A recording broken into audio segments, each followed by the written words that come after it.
Thank you. Thank you. And good afternoon, everyone. Really nice for you to all be here this afternoon. Lovely to see so many of you.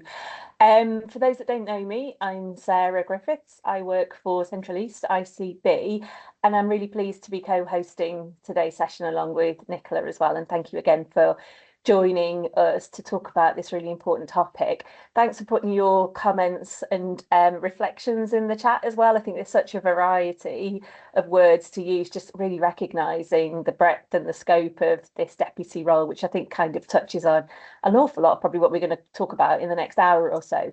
So as we've said, our theme for today is inside the deputy CFO role, purpose, progress and possibility.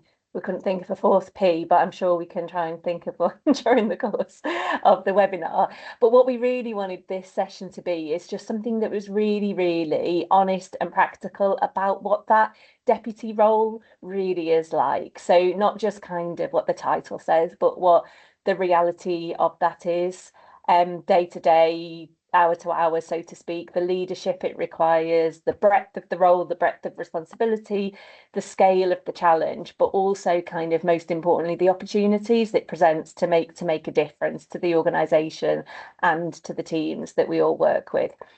A lot of us will know the deputy CFO role is a really, really pivotal role. It can be a progression route into CFO roles, and we'll talk about that a little bit with our speakers as well. But it's also hugely important in its own right as well. And I think the deputy CFO role does really sit within the middle of that. So it's where kind of the strategy gets translated into delivery through the teams, leading the teams, holding all of that complexity and the agenda together, and also translating that into what that means day to day for the finance function, quite often managing upwards, across and down into the organisation as well. So we're going to hopefully today bring some of that to light through our three speakers. So we've got Beth and Spriha and Katherine here, who can talk about their own experiences, and we'll give them an opportunity to do that properly in a minute. What I'd really like to make sure that we get to is a little bit around kind of drawing out those career journeys, what it was that brought our speakers into those roles, what surprised them, what they found most rewarding and most difficult, and also actually how the role is changing over time. We all know that the NHS, particularly in finance, is changing all of the time. What does that feel like in the seat of a deputy CFO, and what skills and qualities and attributes really matter most to be successful in the current climate, and what might those success factors look like in the future as well? So let's have hopefully an open and honest conversation, and I do hope that after we get through the webinar today, we'll be able to really get into what the deputy role feels like in practice, and also a sense of possibility for individuals and also for teams as well. So I will come on to introducing the three speakers in a minute. Just a little bit of quick housekeeping as well. If you don't mind just staying on mute while we hear from our speakers, that'll be great. We can cover off some questions when we get to the Q&A section of the webinar, but the chat function is open, so please kind of pop in any thoughts as you go along or any reflections. It's always nice to try and round all of that up when we go through the session. So without further ado, let me come first to Beth, who's going to kick us off with the introduction. Over to you, Beth. Thanks, Sarah. Hello, everybody. I think I saw a word in the chat there that said daunting. I think seeing 166 people on this call is a little daunting. Anyway, I'm Beth Potton. I'm the Deputy Director of Finance at the Princess Alexandra Hospital in Harlow. For anyone that doesn't know it, it's an acute provider based just outside of London, and we are about 440 million. In terms of the structure, it's a sort of single deputy role. I report into the CFO, but at the moment, because, and I know he's on the call, so I've got to be careful what I say, because he's doing some acting up as well, I'm also the interim operational director of finance. So we might come on to that a little bit later in terms of opportunities. But I thought it'd be useful just to talk to you about sort of how did I get into my role. It's not my first deputy role, this is my second. But if I go way, way, way back to a year that starts with a 19, which makes me feel really old, in 1999, I joined the graduate trainee programme, started off down the south coast, moved up into the east of England, and I spent most of my career, so 18 years, at Addenbrooke's Hospital in Cambridge. And I worked on a number of different roles within Addenbrooke's, and also, and I'll sort of come on to some of those in a minute, but I was also part-time for quite a long time there. I've got 3 boys, they're 17, 16 and 11. So for a big chunk, I did work part-time, but what I did do was take the opportunity to look at different roles within Addenbrooke's, just to continue to grow my experience and my knowledge as I was going through. So I worked in sort of management accounts as a head of finance, worked in the PMO on efficiency programs, and did some work on strategic projects around their children's hospital and their cancer hospital. So really trying to take all the opportunities I could, find out where I could improve my skills as I went through those years that I was there. Then something happened in 2020, I think you might all remember that. COVID came along, and at the same time, an opportunity came along for me to apply for a deputy role at Addenbrooke's, which was slightly scary, a big step up, but in a sense, not as terrifying as it could be because it was in an organisation I knew well. But it did mean going from part-time to full-time at the point of COVID. And if all of those of you who've got kids remember, at the point of trying to homeschool our kids as well. So a big change for me at that point. So I did that for about 3 years, and then I've moved over to the Princess Alexandra Hospital. And the reason for doing that was really around getting that breadth of a deputy role. At Addenbrooke's, it was a bigger organisation, there was more of us, whereas at Princess Alexandra Hospital, I've got the whole finance function, every bit of it. And I think one of the questions was around our challenges in that role, and I think some of it is you come into a role where you've got you've come up one certain route, you've got some experience, but you don't necessarily have all of it. So certainly for me, unfamiliar elements certainly provided that sort of extra challenge. The other thing that I was just going to add in terms of my intro was there's a lot of people through my career that have been really supportive, really pushed and given me those opportunities, and that's throughout the time at Addenbrooke's, and I've got deputies and CFOs I've worked for, but also, as I've said at the beginning, I'm in an interim operational director of finance role. I currently work for Tom, who's great at giving me opportunities, both within my current role, but also outside of that as well. And I think that's one area that we should all be thinking about and focusing on. I'll pause there because I've probably gone over my time as well. Thanks, Sarah.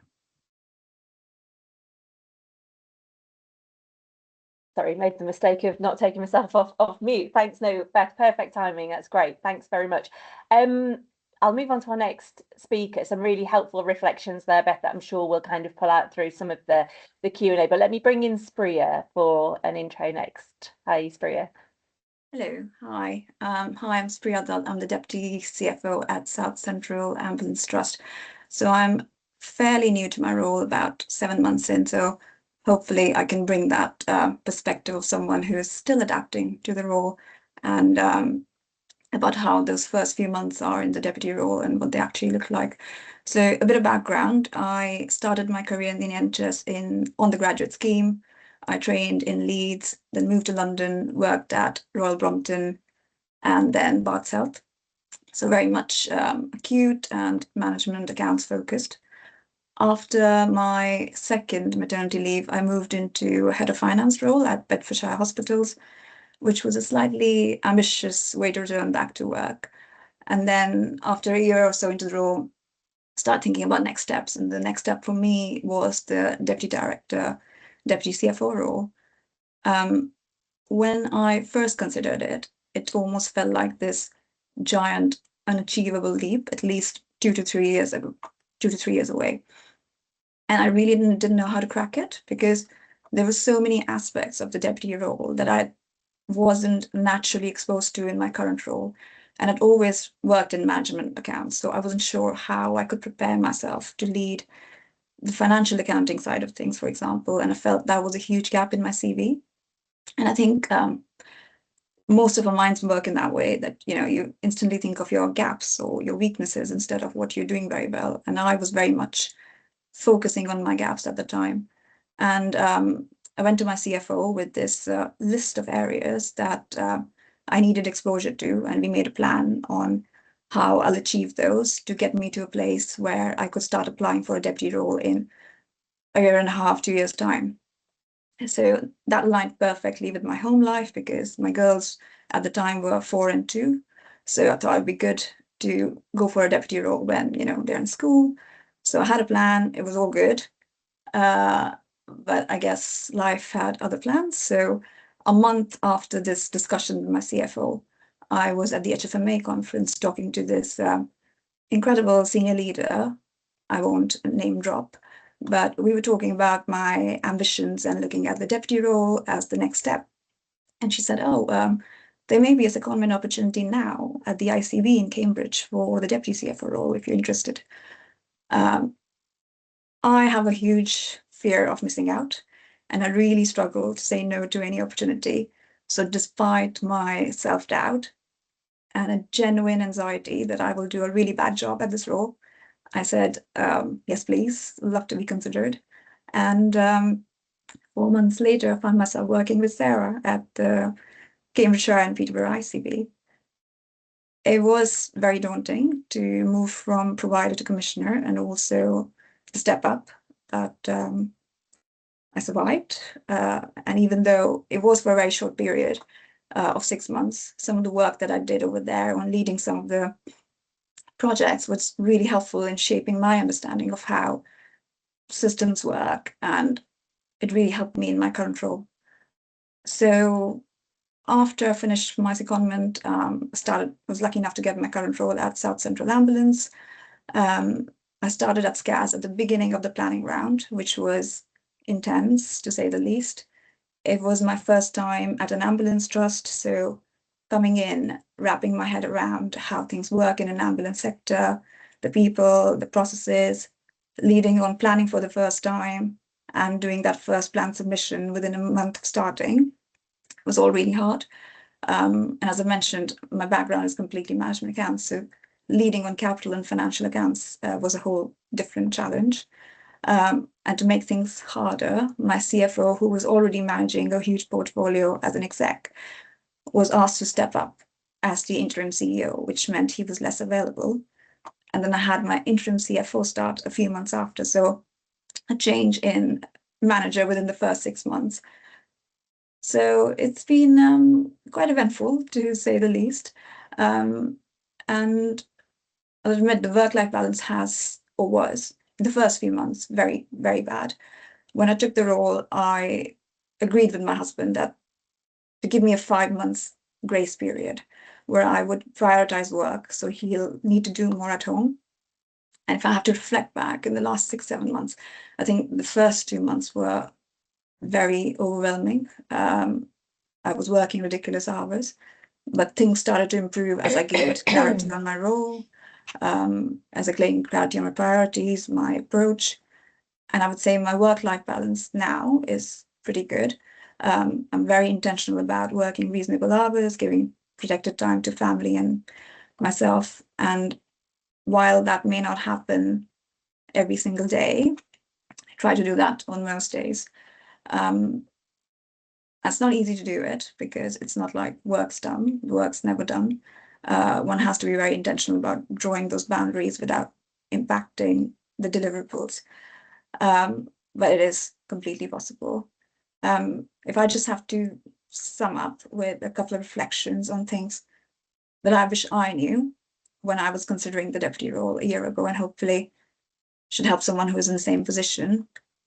The first is to really consider the kind of organization and the kind of CFO you want to work with. Because, as an example, working in a financially troubled organization will be completely different from somewhere that's doing okay. There'll be more pressure, but also more growth opportunities. So you need to see what's more important for you. And second, don't get fixated with specific technical gaps in your experience. You're not expected to know everything. What your team needs from you is direction and clarity on priorities, on expectations. And a huge part of that role is providing direction on the urgent versus important and protecting that focus for yourself and for your team. So if you're doing that, you're doing a good job. I'll stop there. Thank you, Spriha. Yeah, thank you. And I couldn't agree more with the last few points. So thank you for sharing that. Let me bring Katherine in now to round off our trio of introductions, and then we'll take it from there. Katherine. Thank you. Hello, everyone. So I'm Katherine Archer. I'm currently Deputy CFO for Financial Management at Buckinghamshire Healthcare, which is an integrated acute and community trust. So that's one of two Deputy CFOs, and my other half, as we refer to each other, Nicola, is on the call. But from the end of July, I will be CFO at Gloucestershire Health and Care. So I've, as we talked about at the beginning, use this role as a step up to do the next thing, but obviously not quite yet. So in terms of my career story, so I've been at Bucks for about just under 3 years. Before that, I was in various kind of financial management jobs in acute trusts in Hampshire and Oxford University Hospitals for about 7 years. So I was obviously reflecting. I also started on the graduate scheme, but it's not essential. But by the way, so we, it is a good way in, and obviously it is lots of enthusiastic, kind of takes lots of enthusiastic young people. But there are lots of people in my organisation who didn't do the graduate scheme, and we're kind of supporting to go through. So don't feel that that's a kind of prerequisite to be a deputy CFO. So one of the things that I was able to do during my time at Oxford was do a secondment, an internal secondment, as my colleague took a secondment somewhere else. But I would say that talking about some of the obstacles and why I am now 44 and taken more than 20 years to get where I've got to in my career is partly because I do have 2 children, 2 girls who are 10 and 14. I did, like Beth, work part-time for a number of years, and pre-COVID I wasn't able to take risks in terms of that career. I needed to leave at 5. I needed to get to nursery, so I couldn't live any further away than about 40 minutes from home, because I was there for 4 or 5 days a week. So I think that really makes a difference in terms of what you can and can't do. So don't kick yourself if you don't feel that look at everybody else, they're so great and how have they done it so fast. Don't worry about anybody else and what they've done and how you've got there. And in terms of like Spriha was saying, I felt that I was like, yeah, but I've had all these gaps and I haven't done financial accounts and I haven't done this and I haven't done that. Well, in the end, yes, I've still got financial management in my title, but in the end, it's about the kind of leadership thing, and it's about asking other, using the expertise that's within your team and leading your team to kind of to do something different. So in terms of what I am like outside of work, I enjoy a spinning class. I don't enjoy an aerobics class because I always go the wrong way. I do enjoy kind of getting out in nature, and also as many kind of gigs in a sweaty kind of dark venue as I can possibly squeeze in, which is not that many, seeing as my life and work. But I would also agree, kind of jumping forward a bit, that in these roles I enjoy it. There's lots of opportunities, there's loads of leadership that you can do, loads of change that you can put in, loads of support that you can give for your team, loads of actual, like, you can change things, you can do things for the better. But I would say choose your CFO carefully. I mean, it doesn't always work like that. Obviously, Spriha is saying that you have one and then they might move on, so it's not the kind of be all and end all. But you have to be comfortable for the person that you work for. And John Evans, who's my current CFO, obviously was on the webinar, if you're on it, about burnout. The last webinar, maybe the one before that. And so I think that's a kind of a good important thing to reflect on. A couple of the other words that people put in the chat about the job being daunting or overwhelming. I put the first one, because I'm a glutton for punishment, is rewarding. I don't think it is, it could feel to be daunting, it could feel overwhelming, but in fact I think it's it's only a job at the end of the day, but you can make such a difference. You're the meat, you're in the sandwich between the execs and the team, but that means you've got a huge amount of influence, really, really positive. And so that's the thing that you can do to kind of really deliver for the people, not the people in your finance team, but your peers across all the rest of the organisation and just the organisation as a whole. Thank you. I'll leave it there. Thank you. Thanks all three of you for your lovely introductions. I knew I found three fantastic people to speak today, so thank you for that. I feel like I've got loads of questions, and I'm sure there are some questions that the audience might want to ask. So, you know, if I can kick off with a question, and then perhaps do raise your hand or put the question into the chat function. But some of the words coming through at the beginning when I asked everyone what word first springs to mind when you think about deputy CFO, words were varied, responsible, responsibility, challenging, heavy. Quite a lot of them are quite negative as well. But I'd like to hear from our panel and just get an idea of what surprised you about the CFO role. So, you know, perhaps what your expectation was, and then what surprised you when you were actually doing the role. And if you could elaborate a little bit more on what Katherine just said as well about the rewarding factors of it as well. So perhaps what surprised you from a negative perspective, but also what surprised you around what you felt was rewarding in this role, and how that's you know, perhaps how that's evolved in the time that you've been a deputy for, if that's okay. Shall we start with Beth, actually, and put you on the spot, Beth? Thank you. Yes, just put me on the spot a little bit there. In terms of the surprising bit, I don't think there was a lot that I went into and I was necessarily surprised. I think a bit like Spriha, it was a bit like haven't got that financial accounts experience, and therefore how am I going to get on? And maybe the surprise bit of it was, to your point, actually, you don't need to have the technical detail. You need your team to understand that bit. You need to give them the leadership, the clarity. And so maybe the surprising bit was actually those gaps that you think you've got aren't as big as you probably believe they are before you step into that role. I think from a rewarding perspective, I think you're absolutely right, Katherine. It is a rewarding role. It is a big role. But I think the bit that's really rewarding is you do actually see some of the differences that you're making and some of the changes you're making. You know, for me, I've got a whole team, and actually you can see the changes that are happening with that team as well. And you can see that team grow and develop across the 3 years since I've been at Princess Alexandra. That to me is the rewarding piece. And I think it's not necessarily about sort of specific tasks or elements or me. I think it's about what you see happening across the organisation, and the impact that your team are having on that organisation, I think, is a bit that's really rewarding. Thanks.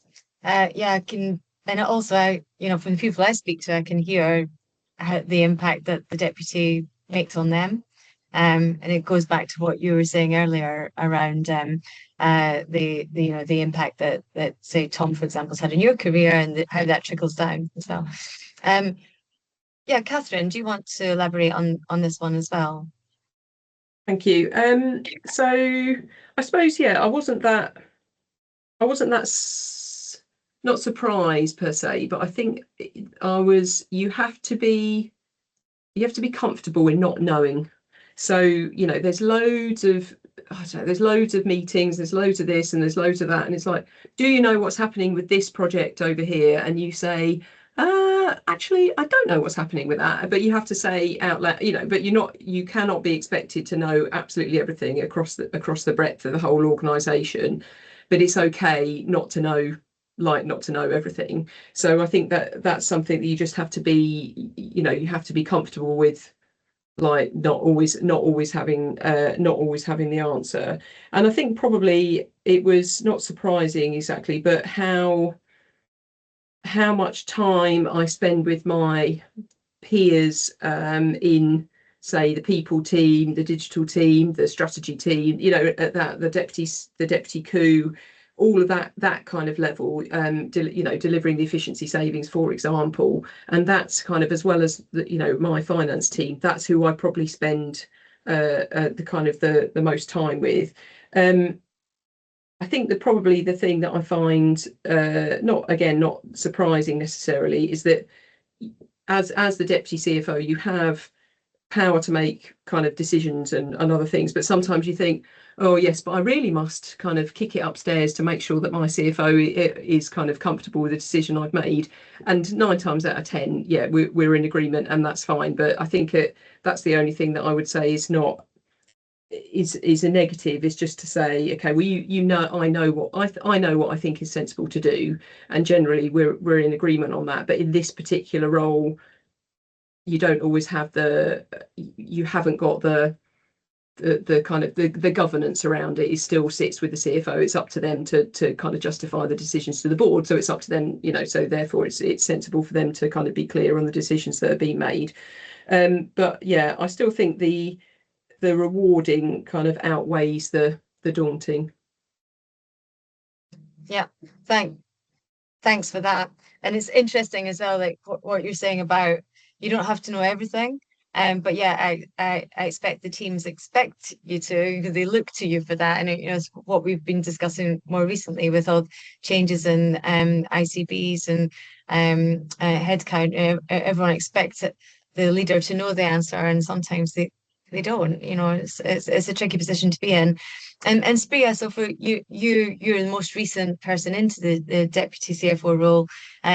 What was a surprise, positively and negatively, actually, for you, if we can ask?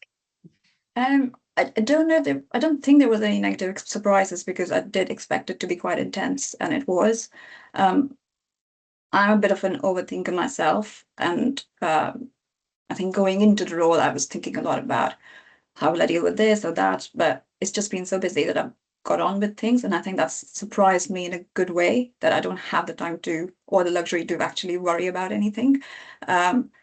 The other surprise for me is the level of influence. It's not just your team or your peers, but also the execs.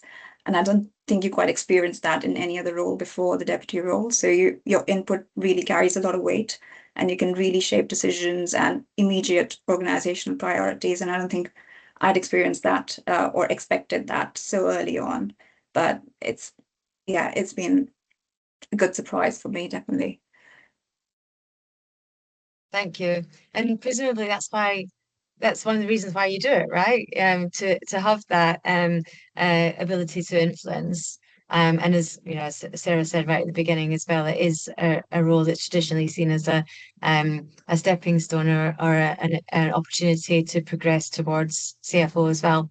So I just wanted to pick up on one of the things that I think it was you, Spriha, you said this earlier as well, around how you did expect this was going to be an intense role, and how you took that discussion on with your husband around managing workload better at home. But I wanted to just ask the view from all three of you, really, around how you make that work with busy family lives, busy lives outside of work as well. How you make sure that the role doesn't become all consuming, and how you bring in your own boundaries into that. There are a lot of, again, the words that people use to describe the role at the beginning were like heavy workload. I think someone actually did say all-consuming, wide-ranging workhorse. So clearly you have to be really efficient in how you use your time when you're doing that. But also, what tips can you give others of how you've managed to structure your workload so that you have been able to fit everything in, do all the different aspects that's required of a deputy, but at the same time not drop the ball on other things as well. Shall we start with Spriha this time? I think you did say a little bit about that earlier anyway, and how you asked your other half to step up a bit. I'm sure if I asked that of my husband, he would like laugh in my face. But yeah. Yeah, I think it was when I took the role, or when I was thinking of taking the role, we had that discussion at home that it will be a big ask of me, because he works in a very busy role as well. So it was just being clear on the logistics and that side of things. Obviously, it's not the intention for this to be a permanent situation, but taking on any new role, the first 6 months will be quite intense in any role, and expected that to be the same. So there was a bit of that, but I think what sort of helped me post that is the first 6 months were very, very operational for me, just taking each day as it comes, but sort of coming on the other side of planning, able to think more widely and delegate more now. And I think that's really, really important, not just for yourself, but also for your team and their development. And I think they really appreciate that. I feel that you do it. So you definitely need to delegate more. And I think like prioritization is key. Having those clear expectations, not just downwards as well, but also with your CFO in terms of, there must be 20 things that need to be resolved, but not all of them can be resolved today. So pacing yourself and being clear of what will be done when, and making sure people are aware of that. So you're managing expectations, so you're not constantly in that battle where you've got too much on, and despite you working ridiculous hours, you'll always feel that you're behind. So it's really important to have that clarity on how and what you'll do by when, and making sure people upwards and downwards are clear on that and buy into that plan. So I think that's helped me at this point. But I guess, as I said, you have to be very intentional about it, because it's so easy to get sucked in with the number of emails and the meetings and the diary, and just to keep going and keep doing and give every free hour of your life to work, that you have to be intentional about stopping at a certain time and not working on the weekends, because otherwise it won't happen. Yeah, thank you. And I think it's important to start that from the get-go, isn't it? Because the longer you're there, as Beth has shown, the more responsibilities get added onto your role as well. So you're, in the minute you sort of master one thing, something else comes along where you're asked to, perhaps a little bit more, or like you say, Spriha, if you've got FOMO, you want to be involved in a little bit more as well. Yeah, Beth, what's your view? What's been your experience of how you've been able to effectively set those boundaries and make sure that work didn't completely take over your life? So thank you. So I think there's a few things. I think some of it's already been said around how do you use your team? How do you delegate, and the sort of prioritization? Because I mean, it's not just a deputy role. I think there's a lot of people probably on the call that can say they've got a long to-do list that they probably never get to the bottom of. And I think it's about that prioritization and what's really important. And there will be, some evenings where that board paper is due tomorrow and you've got no option but to sort it out. But I think the other thing that certainly helps is also a little bit of flexibility. So, when you need a little bit of flexibility because of the kids or something, you've got that, but that it works both ways a little bit as well. I mean, what probably helps me is that all of my kids play football, and they all need driving around for football training and all sorts. So there is a bit of a hard stop because of some of that. But I will admit that I do use the excuse of I've got a few emails to do to mean I can sit in the car in the warm and not stand outside and watch football training. But so I think it's that flexibility as well. I think that helps. Thank you, Beth. Yeah, Thank you.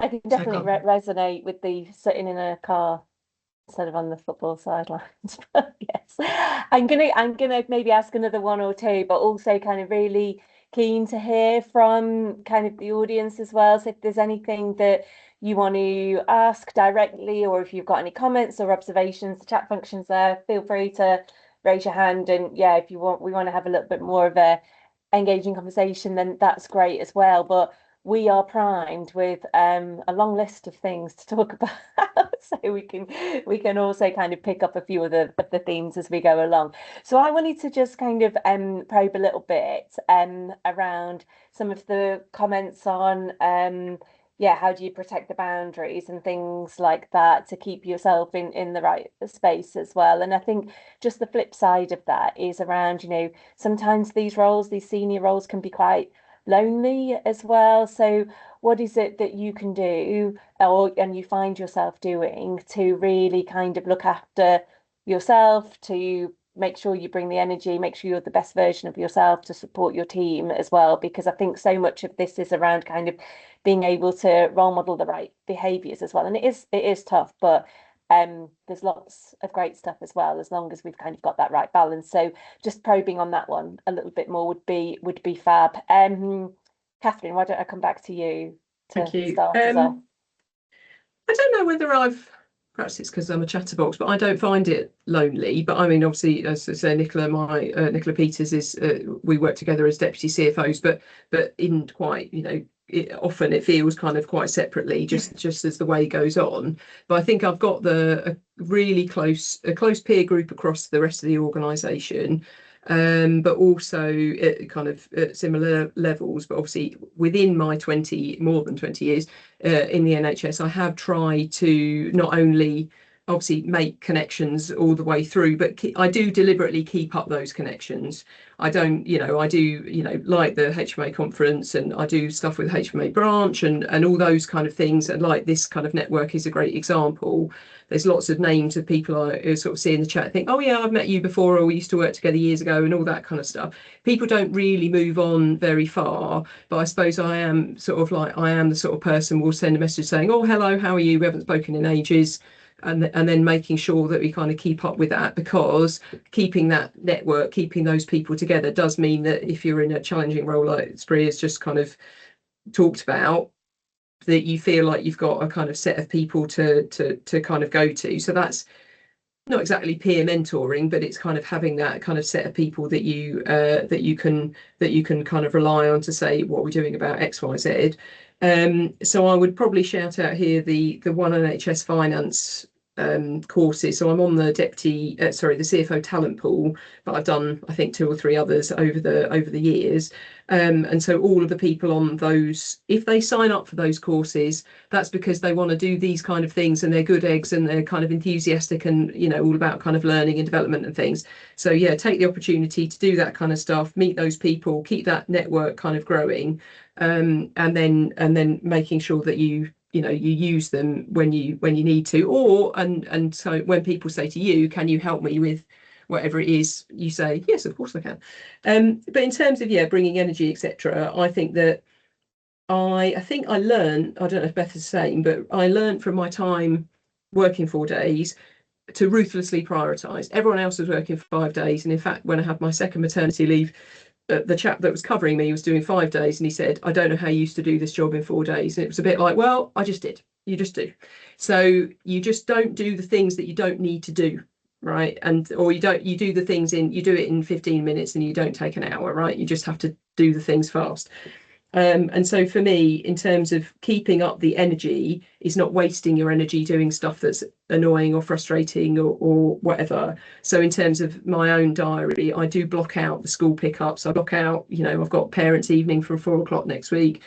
Friday it was some other school thing. There's all sorts of things kind of going on, and they are important to me, and I put them in my diary and I go off and do it. But that also means that my team and colleagues can see that I've done it, and they will also feel that they can do it too. So it's all, it's kind of win-win-win situation really. But yeah, and I think one of the other questions that we were thinking about was about mentoring. So it's about me acting as a mentor, unofficial mentor for people to see that actually, I hope that these jobs aren't overwhelming, and they are doable with, as a mother with smallish children and kind of juggling all the juggle that you do.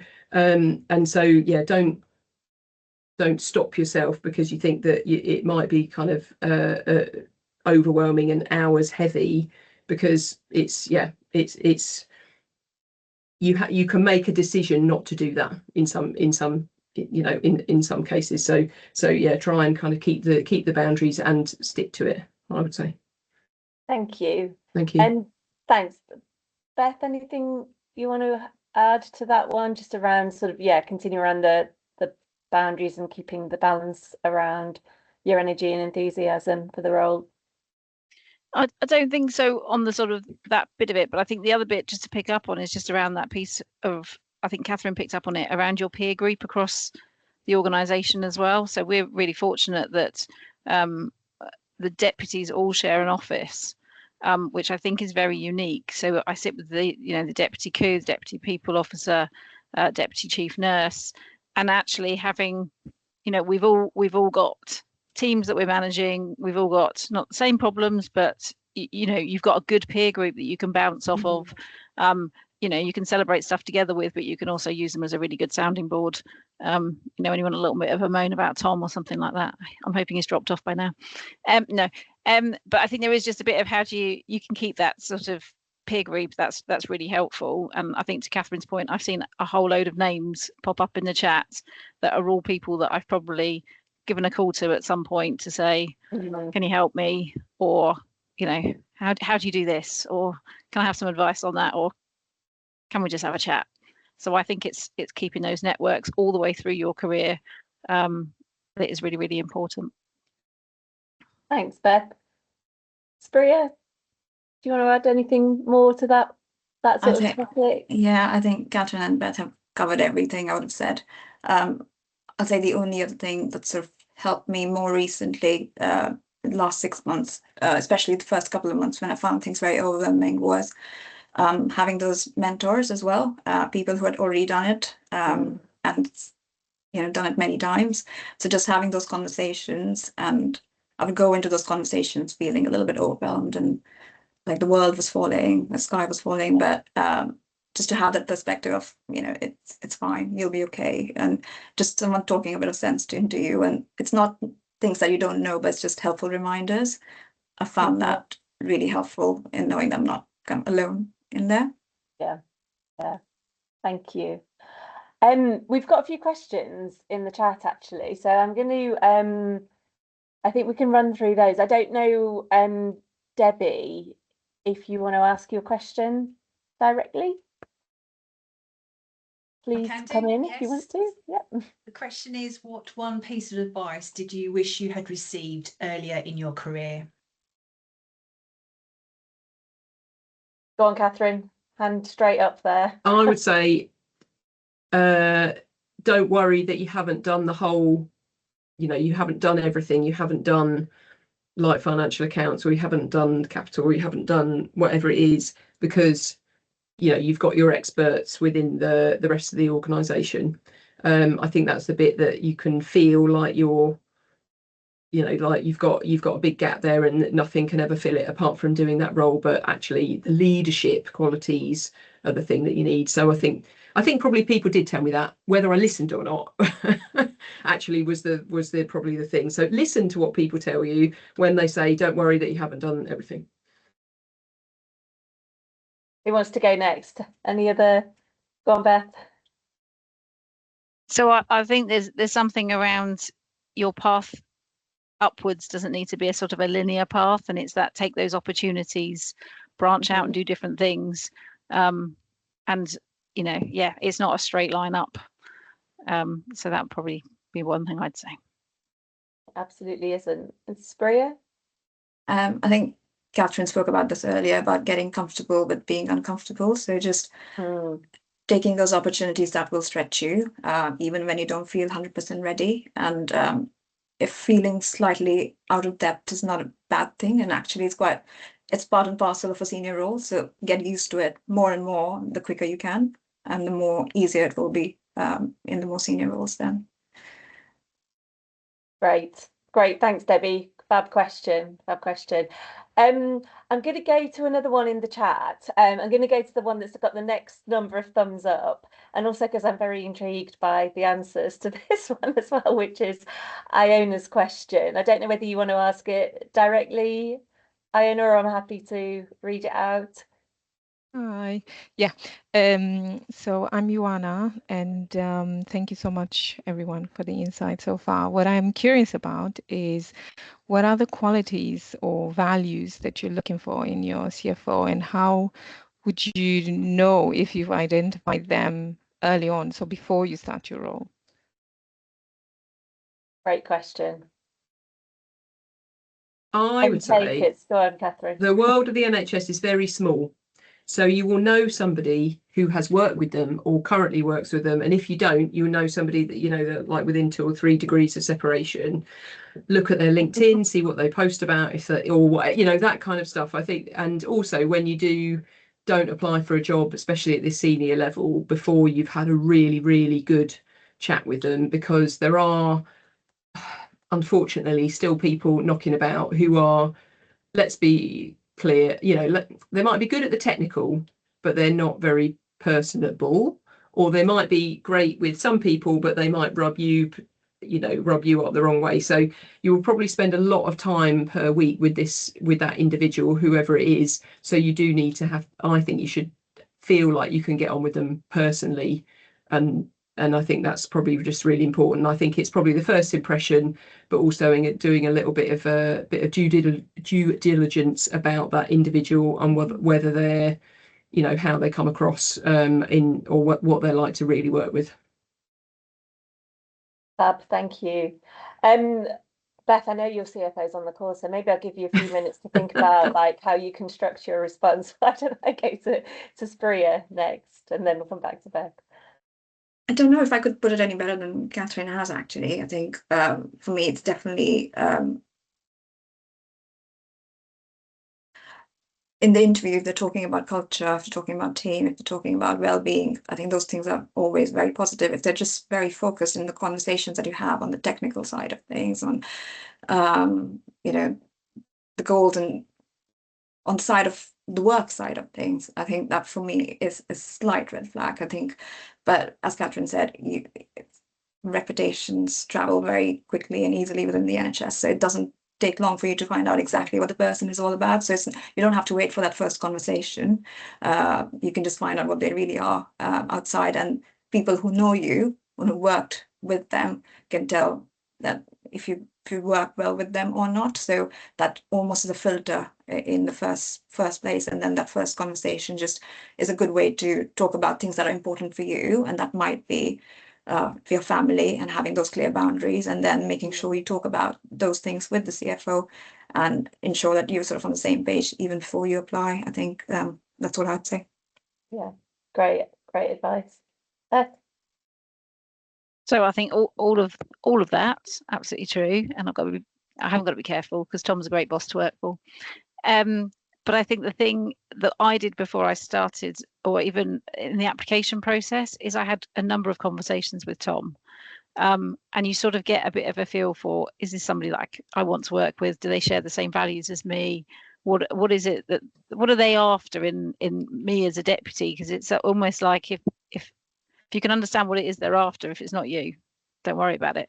So I think there was something just around having those conversations. So by the time we came to interview, you got a feel for them, but also for the rest of the panel and the organisation, and speaking to different people as well. So I think it wasn't just what's just sort of CFO like, but you got a bit of a flavour for who are those senior leaders in the organisation as well. And again, phoning a few people up is always helpful. So it's that network again. Everybody knows everybody in the NHS, and how do you do that? But I think the one thing is have those conversations during that application process, because then you'll get a real feel for, is this somebody that I want to work for? And it definitely was with Tom. I hope he's still on here. If not, someone definitely needs to take that back to him. Thanks, that's a really good question. I really appreciate that. And we've got, I think, Maria, I think you've also asked a question. Do you want to pop your video on to ask as well?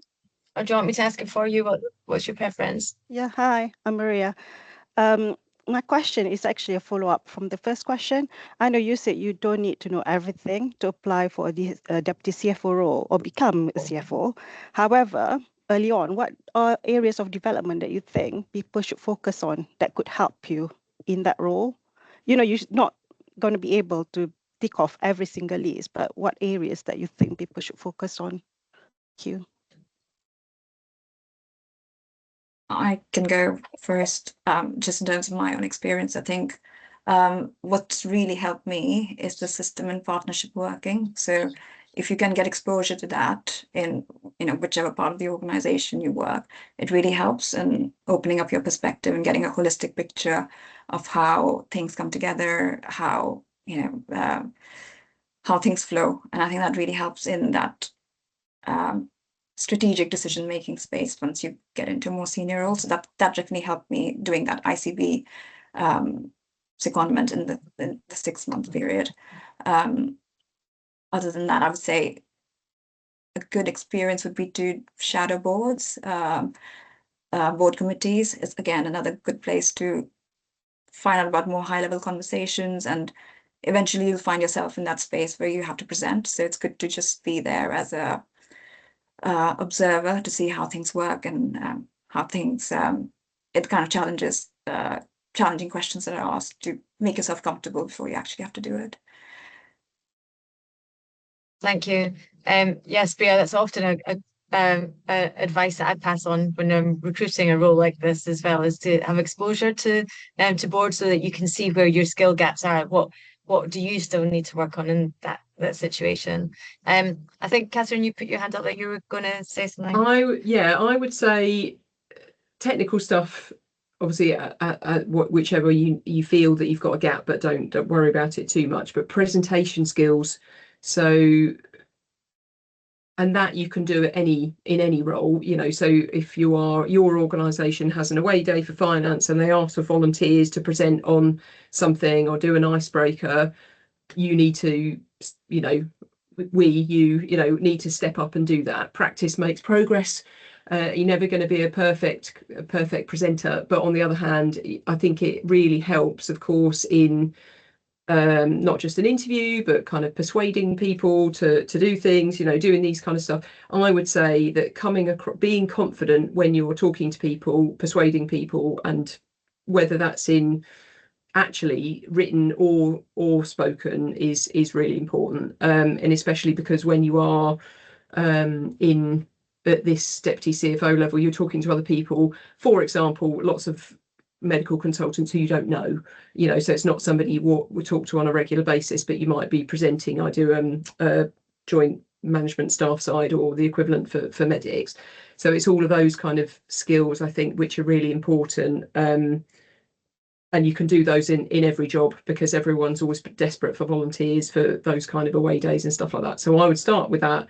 And then when somebody says, would you like to do a webinar? Would you like to do a podcast? Would you like to do whatever? Don't say, oh no, I'm too shy. You just go ahead and do it and give it a good shot. Thanks, Katherine. Beth, what would you recommend in answer to Maria's question? So I think sometimes sometimes I think what you just need to almost sit and look at is you almost need to do your sort of self-reflection, don't you, in the mirror, in terms of what am I really competent at, and where do I think I need to develop those skills. And that's difficult for us to sort of sit and say it's these things and these things and these things. I think I had one CFO, and I will do a little shout out, Jonathan Rowell up at West Suffolk, and he did that with me. So he sat down and was like, right, where are your gaps? What do you need to do? Where can we get you different development? What different experience do we need? And having people in your organisation that's willing to do that with you is really helpful. And I think we're really lucky because we've got One NHS, the Finance Academy, you know, this network. There's lots of sources out there of development opportunities, in terms of sort of more the course type things, but also those development programs as well. And I think it's that self-reflection piece, and maybe that, you know, your next appraisal, have that conversation with your line manager about, okay, these are some areas where I think I need to work on. How do I progress some of those as well? But I think coming back to the presenting and sort of report writing as well, there is something here around how do you turn something that's really financy into something that's not particularly financy. And how do you sort of get that message across to an organisation in a way that everybody understands? It's short and sweet, if you like, and not too techy. So I think there's a few bits there. Thank you, and thanks for that question, Maria. Again, really, really great question. And really fab questions today, and great engagement from the from the group. As ever, an hour just goes by like that. And I don't think we have time to ask Ronalie's question. I'm so sorry, Ronalie, but if you do want to stay on and ask that question after, I think some of the panel might be staying on, and certainly Sarah and I will stay on the call for another 10 minutes. But just really to wrap up and to say, well, first of all, we covered so much content today. We went through what the role entails, what been 3 very different routes to becoming a deputy, and some of the challenges, surprises, the kind of like the day-to-day aspects of what you do and why it's rewarding, why it's why it's challenging, and also how you've made it work and how you've brought that balance into your life, both from a kind of juggling things at home, but also keeping that energy and that enthusiasm, using your networks, using your peer group to still give you sort of balance and enthusiasm for the role. Also, we've covered a little bit more around what you can do to equip yourself for a role like this, regardless of where you are right now. Yeah, what you should be looking for in the CFO that you choose to work for. Remember, it is a choice, and interviews can be very much a two-way process. So we've covered quite a lot of ground. I will be recording this so that if you're in a situation where you want to equip yourself for the deputy CFO role, you can come back and watch this. It might be quite useful doing that at a later date for some of you. But just to say thank you to Sarah, first of all, for being my co-host. Thank you to Beth, Spriha and Katherine for being phenomenal speakers and sharing your own experiences so candidly and openly and honestly. Hopefully it's been really useful for people on the call today thinking, I could do that, or that's what I need to work on, or that's a really interesting view, makes me want to do this role in the future. So I really appreciate that, and thank you to you all for attending. We had a huge number on today's call, which is great, and it's fantastic to have this ongoing support for the Women in Leadership for Finance Network. For those of you that have signed up for our annual conference, which is on the 6th of July, there will be more information coming out over the next few days. We're just finalising the programme for that, but it looks really, really good. But still keep supporting the network, keep recommending to your colleagues, and hopefully we'll see you at the next webinar, if not before. Thank you. Thank you, everyone. I'll just stop recording now, and do stay on if you want to stay on for the next 10 minutes